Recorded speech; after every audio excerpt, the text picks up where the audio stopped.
Welcome to DE Discussions, the podcast where we explore distance education, innovation, and hopefully making professional development something to look forward to. I'm Brad Dennison, your host and EdTech enthusiast, here to make learning engaging, impactful, and maybe even a little bit fun. Today, we're diving into the world of Starlink. No, not Elon Musk's satellite network, but the original Starlink, empowering educators long before satellites were trendy. I'm thrilled to welcome Rick Walker, Executive Director of Starlink. He has got over a decade of leadership and a background as an attorney, educator, and former radio host. And Rick brings invaluable expertise to the show today. He's also an adjunct professor of law at UNT, teaching media law and ethics. And Rick is joined today by Pamela Daggon. She is member services specialist at Starlink. She has put in years of experience in nonprofit work and student development, and has been key in building connections and delivering impactful programs. Together, we'll be exploring Starlink's history, its impact, and what's next. So, I hope you take something positive from today's show. Let's get started. Rick and Pam, I gave you the value menu introduction, but is there anything you would like to add?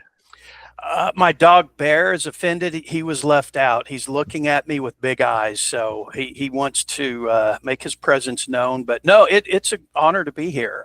We are thrilled, and that was a great intro. Thank you. Thank you. I'm feeling pretty good about us today. Well, Starlink's pretty awesome. Oh, goodness. Well, I like it. Then let's just jump right into it, right? So with a little bit of history, Starlink was founded in 1989.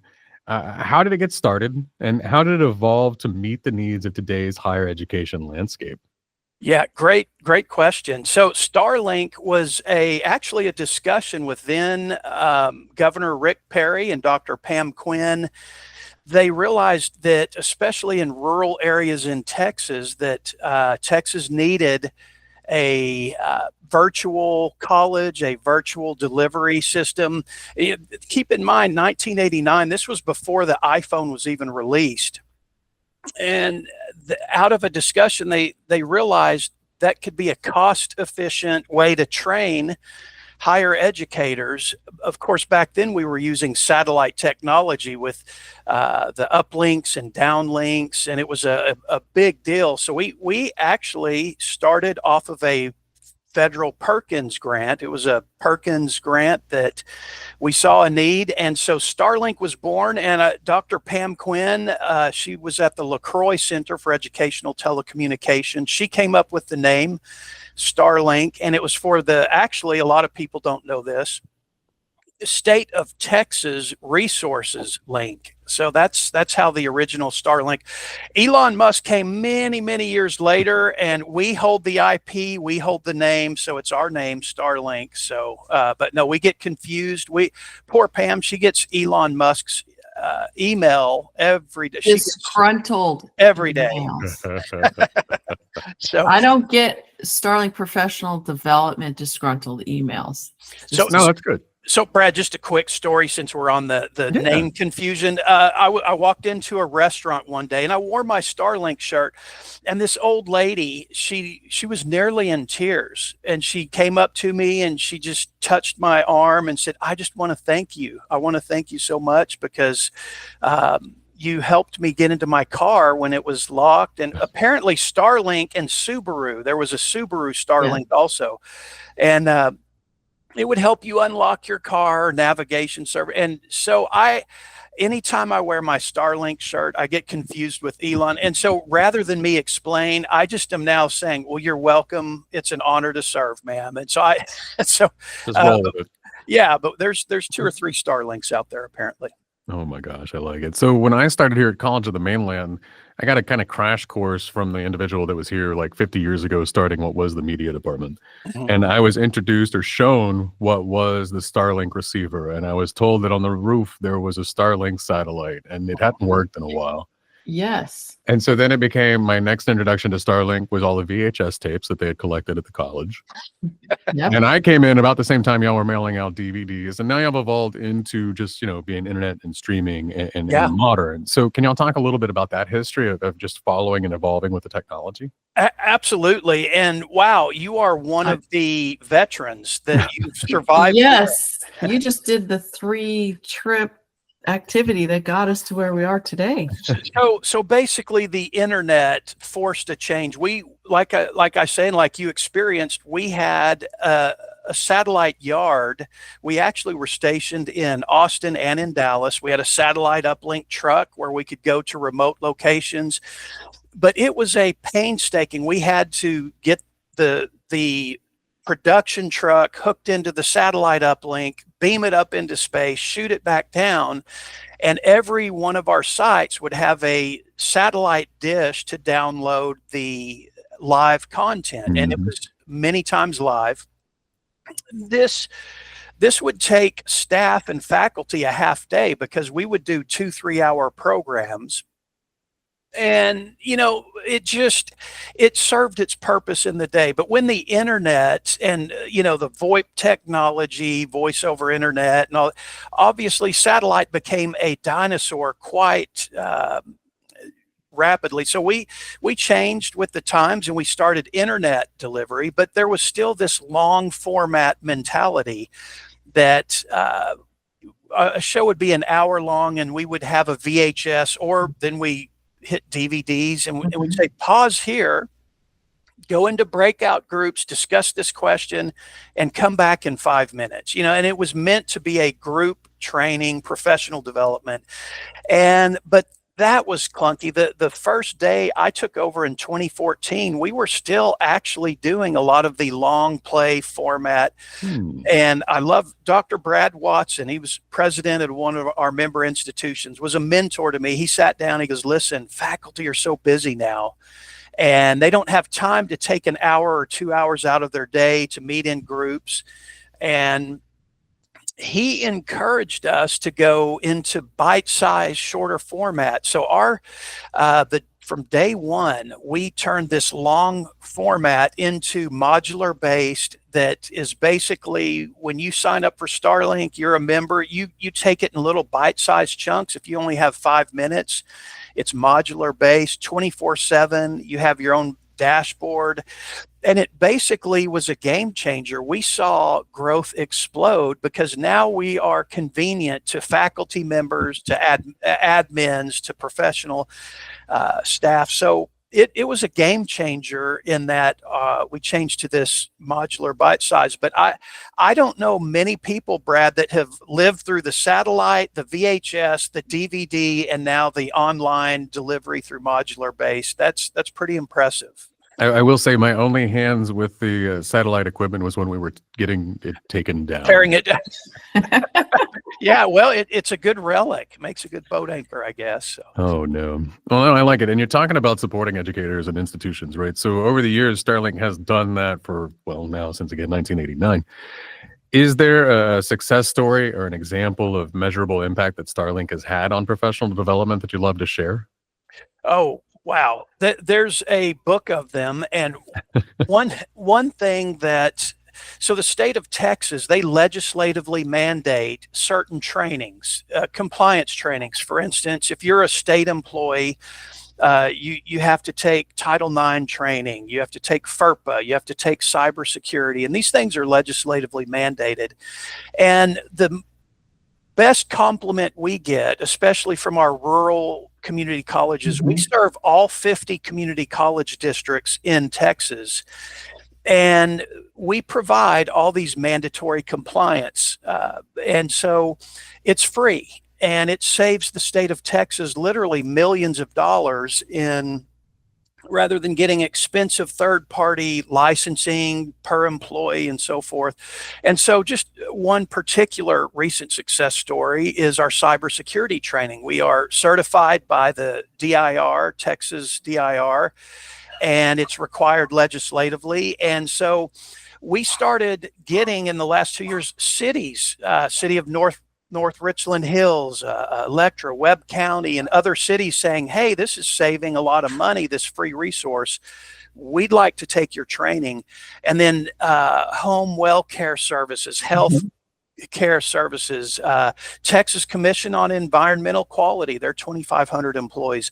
So our success story lies in the explosive numbers and growth of where basically it's a free resource where educators are getting their compliance done.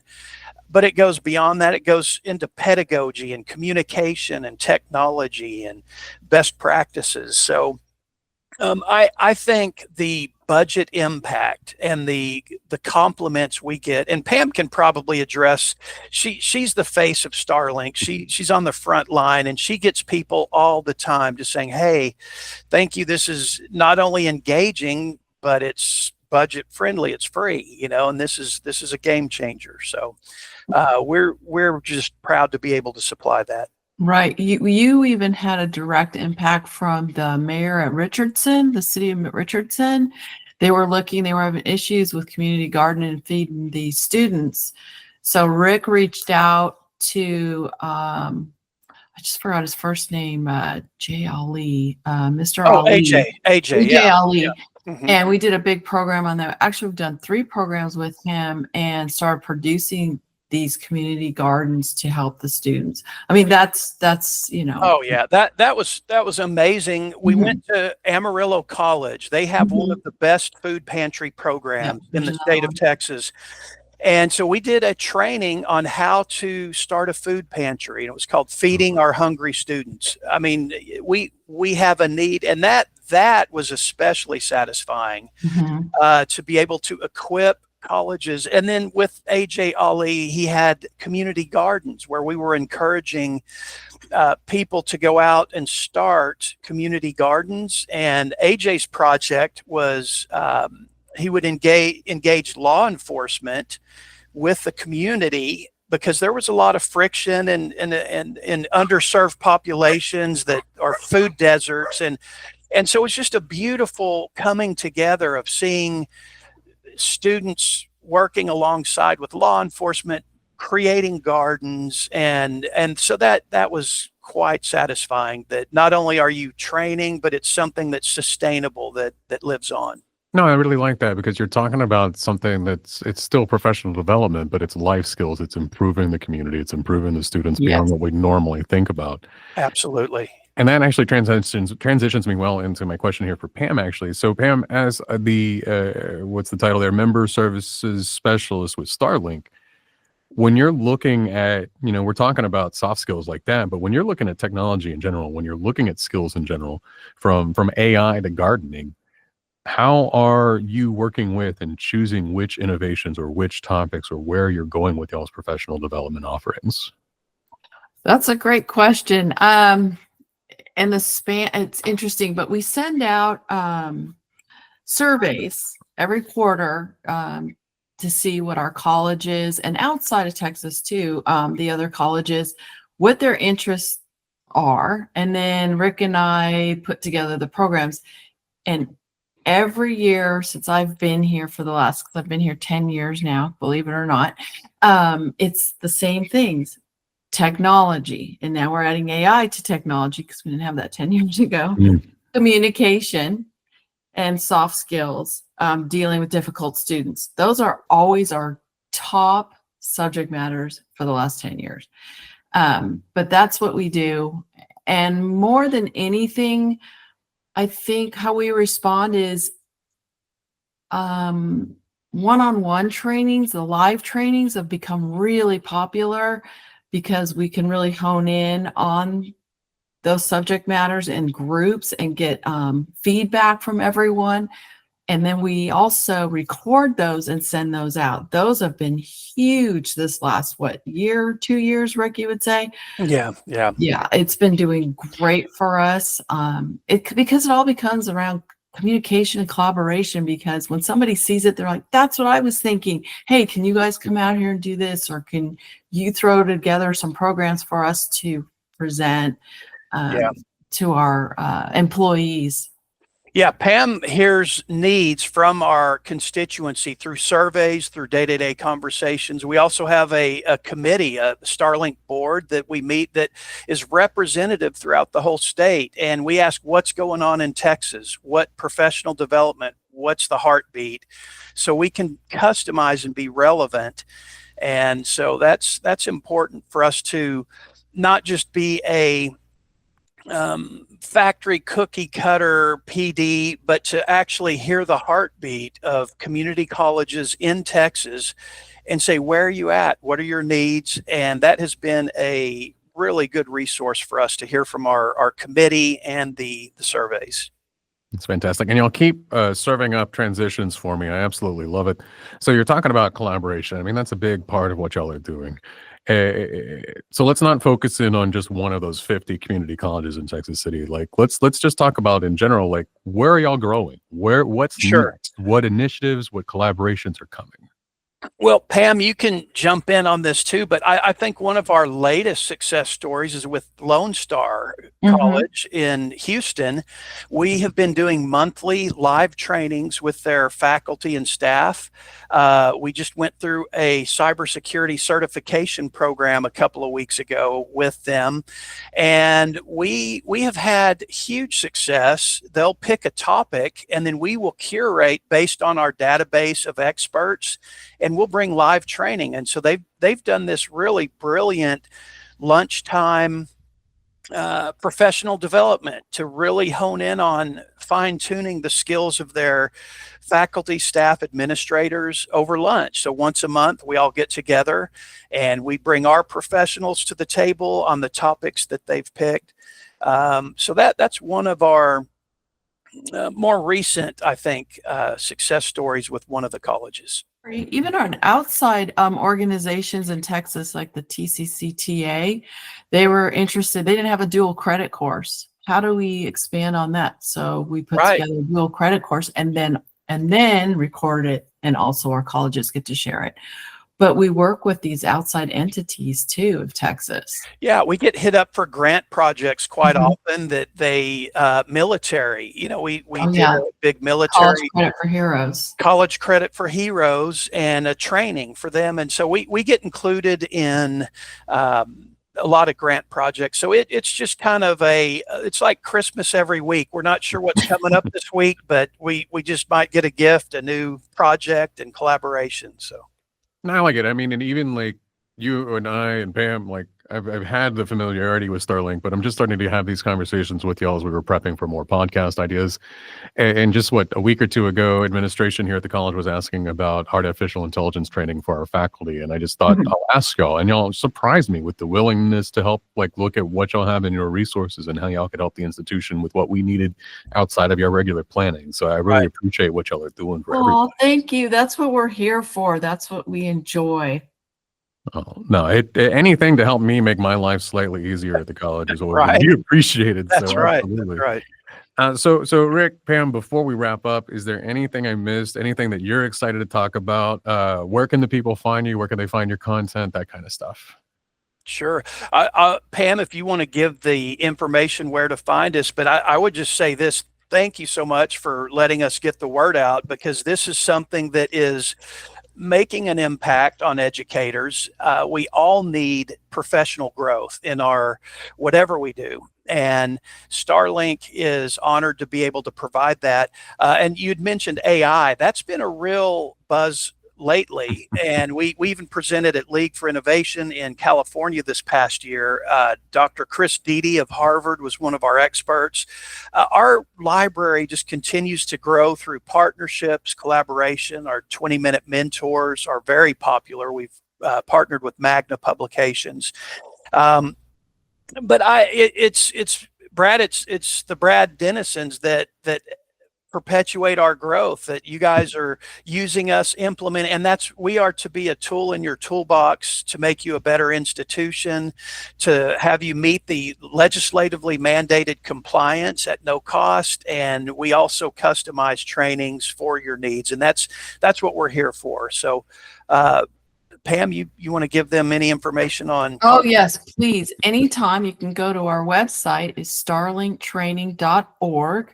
Or you could email me directly, any questions, signups, information you need. You want me to send you any courses, topic matters, or suggestions. I'm at P Daggon, that's PDAGGON as in Nancy, at dallascollege.edu, and I'll be happy to help. Fantastic. So that was wonderful amount of information about one of my favorite topics, professional development in general.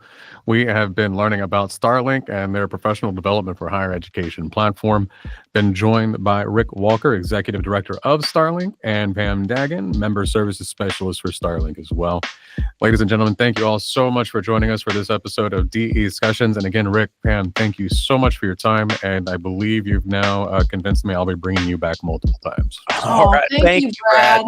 Our pleasure. Thank you so much.